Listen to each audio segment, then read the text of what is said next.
नमस्कार दोस्तों, स्वागत है आपका हमारे लाइन में। तो आज हम जानेंगे बेसिक स्केचिंग टेक्निक क्या है। सबसे पहली बात तो ये है कि मैं आप लोग को एक बात क्लियर करना चाहूँगा कि ड्राइंग और स्केचिंग दोनों ही अलग अलग चीज़ें हैं। अगर ड्राइंग आपकी साइकिल है तो स्केचिंग उसके पहियों में डाले जाने वाला वो तेल है जिसकी वजह से साइकिल थोड़ी फास्ट चलने लगती है, बिना जाम के चलेगी, स्मूथली चलेगी, फ्रीली चलेगी। वैसे बिल्कुल स्केचिंग है। अगर आपको स्केचिंग आती है, अच्छे से आती है, तो ड्राइंग की स्पीड, क्वालिटी और उसका मूवमेंट थोड़ा अच्छे से क्लियर हो जाता है, कम टाइम में ड्राइंग बन जाती है। तो चलिए शुरू करते हैं। तो हम लोग को भी शुरुआती में ज़रूरत पड़ती है स्केचिंग में मैक्सिमम ह्यूमन फिगर, क्योंकि कॉम्पोजिशन वगैरह में वही ज़्यादा ज़रूरत पड़ती है हम लोग को। तो आइए शुरू करते हैं, पहले स्केचिंग देखते हैं। तो स्केचिंग के अंदर में हमारे 3 पार्ट आ जाते हैं: लाइन, एनाटॉमी और बैलेंस। अब यार हम आते हैं लाइन पे। लाइन में होता है फोर्स और कॉन्फिडेंस, जो कि स्केचिंग के लिए बहुत ज़्यादा ज़रूरी है। अब बहुत लोगों से आप लोगों ने सुना होगा कि लाइन में तुम्हारे फोर्स नहीं दिख रहा। जब भी किसी को स्केचिंग दिखाओ तो यही बोलता है, भाई लाइन में तुम्हारे फोर्स नहीं दिख रहा है, लाइन फोर्सफुली नहीं चली है, लाइन में कॉन्फिडेंस की कमी है, लाइन टूटी टूटी सी लग रही है। तो आखिर फोर्स, लाइन में फोर्स होता क्या है? लाइन में फोर्स का मतलब ये नहीं कि बस एकदम पेंसिल मारे ऐसे कि पेपर फट जाए, ऐसा ये फोर्स नहीं। लाइन में फोर्स का मतलब कि जो हमने चलाया उससे हमारा जो फिगर है उसके मूवमेंट पे जो हम वो लाइन के थ्रू वो मूवमेंट दिख रहा है कि नहीं दिख रहा है। कॉन्फिडेंस, ये जो लाइन चलाया हमने ये कॉन्फिडेंस के साथ है कि हमने ये चलाया, हमें ऐसे चलाना है, इसमें कॉन्फिडेंस दिख रहा है कि हमें यहाँ से यहाँ तक जाना था। पर इसमें भी एक बात ये आती है कि हमें डायरेक्शन तय नहीं था। हमें अगर डायरेक्शन दे दिया जाए कि हमें इस पॉइंट से लेके इस पॉइंट तक ही जाना है और यहाँ से हमें यहाँ पे आना है, तो थोड़ी सी दिक्कत आती है। उसमें भी दिक्कत कुछ नहीं, अगर आपको प्रैक्टिस है तो कोई दिक्कत नहीं। अब नॉर्मली किसी से कहिएगा तो ये सीधे फोर्सफुल कॉन्फिडेंस के साथ वो कोई भी लाइन एनी डायरेक्शन कहीं से भी, जिसका कोई लिमिट नहीं है, कोई भी ड्रॉ कर लेगा। बट अगर अगर आपको कह दिया जाए कि एक लिमिट के अंदर ड्रॉ करना है तो असली कॉन्फिडेंस आपका वहाँ पे दिखता है। अगर आप बेफिक्र एकदम सीधी लाइन ऐसे ड्रॉ करते हैं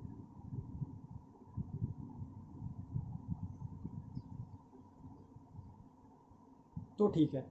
बट यहाँ पे अगर आपकी लाइनिंग ऐसे जाती है थोड़ी टूट टूट के, जैसे कि ऐसे,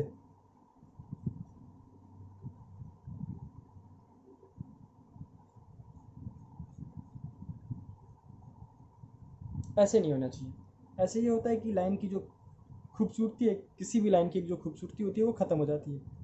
तो लाइन जब भी चलाइए कॉन्फिडेंस के साथ चलाइए और फोर्स के साथ चलाइए। फोर्स का मतलब ये नहीं कि एकदम पेपर फाड़ दे। फोर्स का मतलब ये होता है कि जो हमारा ऑब्जेक्ट है, जिस ऑब्जेक्ट की हम स्केचिंग कर रहे हैं, वो उसका एक्शन हमारे स्केच में लाइन के थ्रू दिख रहा है कि नहीं दिख रहा है। अगर वो बैठा है, बैठने में भी एक होता है कि एकदम अकड़ के बैठना, एक थोड़ा सा लूज टाइप में बैठना, नॉर्मली बैठना, तो वो लाइन के थ्रू वो चीज़ें हमारी दिख रही हैं कि नहीं दिख रही हैं हमारे स्केच में। तो लाइन में फोर्स का मतलब ये होता है। और लाइन में कॉन्टीन्यूटी बहुत ज़्यादा ज़रूरी है, लाइन टूटना नहीं चाहिए। तो ये थी अपनी लाइन, कैसे लाइन होती है फोर्सली कॉन्फिडेंटली। लाइन चलाने के कुछ एक्सरसाइजेज भी हैं, अगर आप लोग जानते होंगे तो ठीक है, ज़रूरत होगी तो कमेंट में बता दीजिएगा, हम आपको ज़रूर बता देंगे, नेक्स्ट वीडियो से बना देंगे। ठीक, अब आते हैं हम लोग अपने दूसरे टॉपिक पे, जो है एनाटॉमी। स्केचिंग में एनाटॉमी बहुत ज़्यादा ज़रूरी है। बिना एनाटॉमी के एक स्केचिंग थोड़ी गंदी लगती है, थोड़ी क्या, लगभग ही गंदी लगती है। अब यार कोई तुमसे कह दे कि एक ह्यूमन फिगर ड्रॉ करो और आपने बनाया ह्यूमन फिगर लाइक ऐसे, ह्यूमन फिगर बनाया, चेहरा इतना बड़ा कर दिया, गर्दन ऐसे कर दिया, पेट इतना बड़ा कर दिया, पैर थोड़ा और बड़ा हो गया, गंदा लगता है ऐसे। एक एनाटॉमी का रेशियो होता है, जैसे कि अगर हम फेस बना रहे हैं तो उसका सेवन्थ और 7 या 7.5 गुना होता है पूरी हमारी बॉडी। ठीक है, 1 2 3 4 5 6 7, और ये है अपना 7.5। इतने में हमारी ये थी पूरी बॉडी। ठीक, बॉडी में जो होता है फॉर्म, फॉर्म पहले हम देखेंगे। अगर ये हमारा पूरा फेस है, गर्दन आया। उसके बाद ये हमारा आ जाता है छाती वाला एरिया।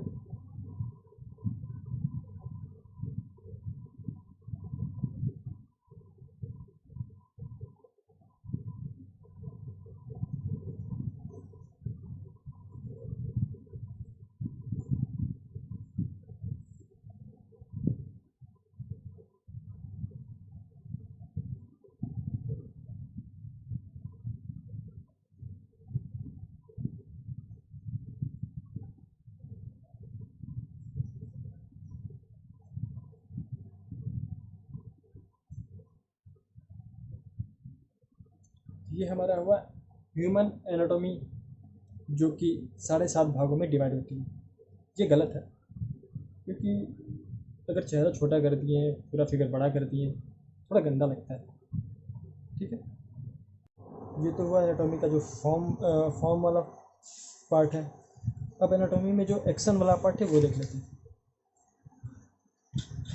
जो भी हमारी एनाटॉमी है, एनाटॉमी का जो फॉर्म है, ह्यूमन फिगर का फॉर्म है, उसमें एक एक्शन भी होता है। बिना एक्शन कोई भी ह्यूमन फिगर विदाउट एक्शन होता ही नहीं है। कोई चल भी रहा है तो उसके बॉडी में एक मूवमेंट होता है, कोई बैठा भी है तो उसके बॉडी में मूवमेंट होता है, कोई लेटा है तो भी उसके बॉडी में मूवमेंट होता है। बॉडी कभी ऐसे जकड़ी हुई नहीं रहती है।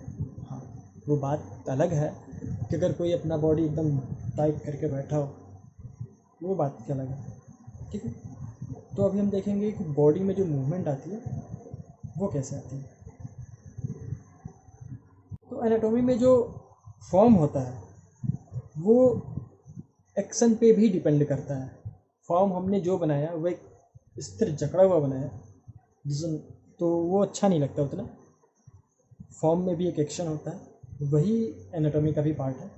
एक तरह से कह सकते हैं एक्शन फॉर्म का ही पार्ट है। ठीक है, तो एक्शन इन द सेंस कि कोई भी बॉडी एक जकड़ी हुई नहीं रहती है। जो भी बॉडी है उसमें कोई ना कोई मूवमेंट रहता ही है। तो वो हम देख लेते हैं।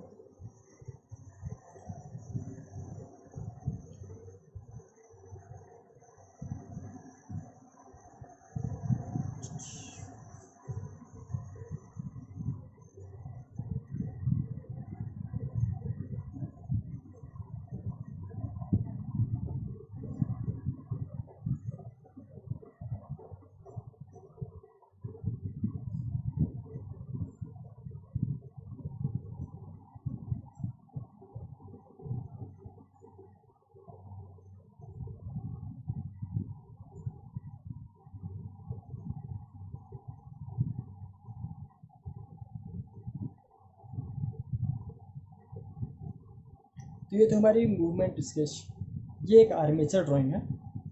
इसको हम बाद में ब्लॉक में ड्राइंग कन्वर्ट कर सकते हैं। सबसे बेसिक और इजी तरीका यही है कि किसी भी फॉर्म को पकड़ने के लिए उसका एक सिंगल लाइन ड्राइंग कर लें, फिर उसको हम ब्लॉक में कन्वर्ट कर लेंगे। फिर उसके बाद उसमें हम थोड़ा सा मूवमेंट ऐड कर देंगे, जिससे हमारी स्केचिंग धीरे धीरे धीरे धीरे करके ड्राइंग में कन्वर्ट होती जाएगी। ठीक है, तो ये रहा अभी हमारा एक्शन ड्राइंग, जो कि फॉर्म के साथ साथ एक्शन भी ज़रूरी है। ठीक है, अब हम आ जाते हैं अपने तीसरे वाले पे। स्केचिंग की तीसरी टॉपिक जो है, स्केचिंग में जो तीसरा पार्ट है उसका बैलेंस। तो बैलेंस में हम देखेंगे कि कोई भी बॉडी हो, एनी बॉडी, ह्यूमन बॉडी हो, एनिमल बॉडी हो, या लैंडस्केप में कोई बिल्डिंग ही क्यों ना हो, वो फुल्ली पूरी तरह से एक बैलेंस रूप में होता है। कोई भी ह्यूमन फिगर चल रहा है, बैठा है, दौड़ रहा है, वो ऐसा बिल्कुल भी नहीं लगेगा कि वो गिर जाएगा। वो एक स्टैंडिंग पोजीशन में ही रहेगा, या तो फिर बैठा हो तो बैठे वाले पोजीशन में। मतलब कि एक आपको लगेगा कि हाँ वो सीधा सा पड़ा हुआ है। इसका मतलब कोई पेड़ अगर ज़मीन पर से पड़ा हुआ है, मतलब कि निकला है, तो अगर पेड़ तिरछा भी हो तो ऐसा नहीं लगता कि वो गिर जाएगा। आपको देख के उससे महसूस होता है कि हाँ वो खड़ा ही रहेगा। वो फीलिंग आती है, उसी चीज़ को हम बैलेंस कहते हैं। अब लाइन और एनाटॉमी आप पूरी तरह से ठीक भी कर लें, पर आपका स्केच बैलेंस ना हो तो कोई फ़ायदा नहीं है। वो स्केचिंग गिरती हुई लगेगी तो भी वो इतना अच्छा नहीं लगता। तो भी हम देखेंगे बैलेंस क्या होता है। बैलेंसिंग में आपको दिखाते हैं आइए। ये रहा हमारा फेशियल पार्ट। ये रही हमारी गर्दन।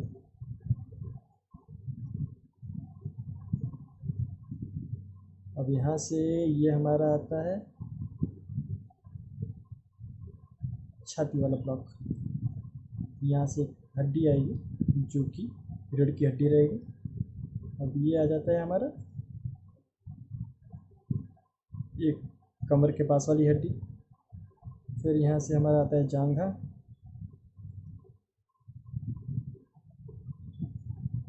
और ये हमारा आता है पैर वाला पार्ट।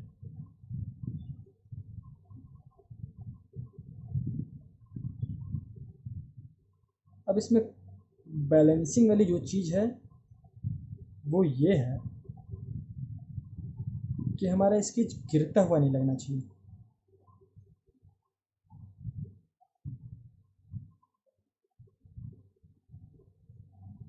अभी हमने जो स्केच बनाया है वो एक जगह स्थिर खड़ा बनाया है ताकि आपको थोड़ा अच्छे से क्लियर से समझ में। तो आप लोगों ने साइंस में एक टर्म सुना होगा, सेंटर ऑफ मास।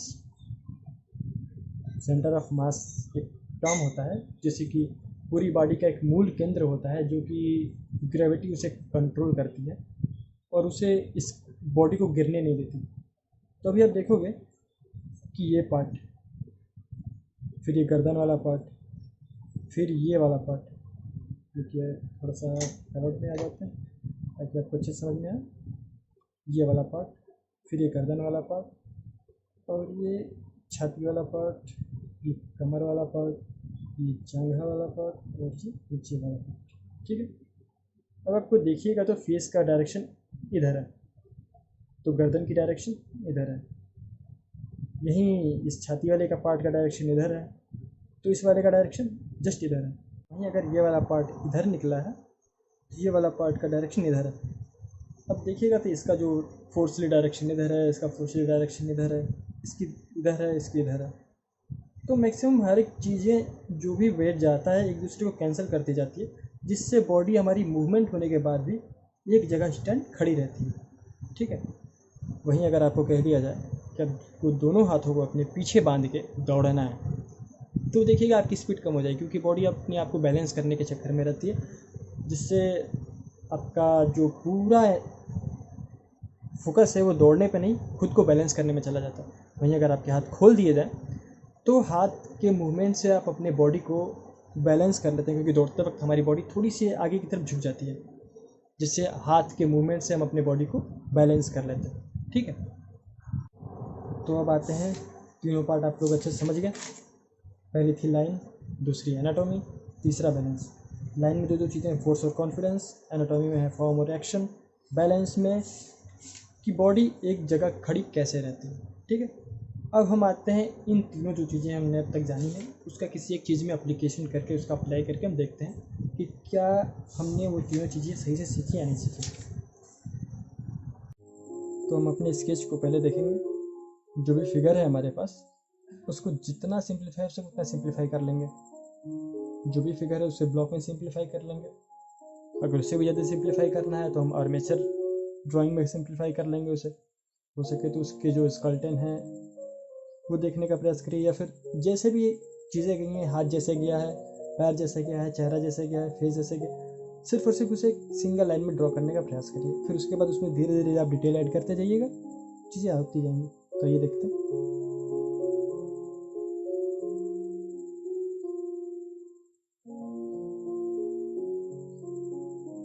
ये हमारी कंधे वाली लाइन है जो कि हमने पहले ही बताई थी, एक दूसरे के सीध में ही रहता है कंधा।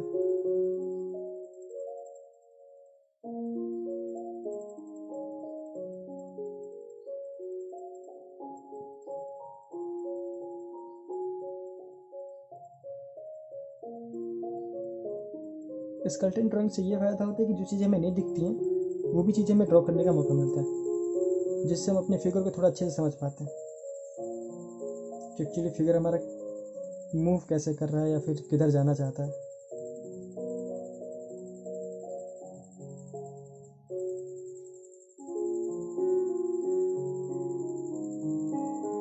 तो ये तो हुई हमारी स्केलेटन ड्राइंग।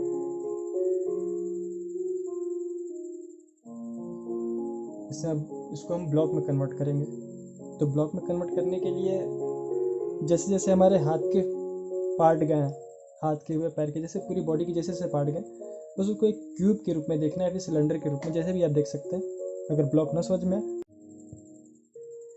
उम्मीद है वीडियो समझ में आया होगा आप लोगों को। जितनी बेसिक टेक्निक थी स्केचिंग की, मैंने इसमें पूरा कवर करने का प्रयास किया है। अगर कुछ छूट गया होगा या फिर जो चीज़ आप लोगों को नहीं समझ में आई है, कमेंट सेक्शन में आप पूछ सकते हैं। अगला नेक्स्ट वीडियो का टॉपिक क्या होना चाहिए वो भी आप सजेशन दे सकते हैं, या इस वीडियो से रिलेटेड कोई सजेशन हो तो वो भी दे सकते हैं। और वीडियो पसंद आई तो लाइक कर लेना यार, शेयर भी कर देना, सब्सक्राइब भी कर देना। क्या ही जाता है, कुछ नहीं जाता। रबड़ मारना, पेंसिल मारना, पूरा बोर्ड मार देना, पर दबा देना। Okay, bye bye.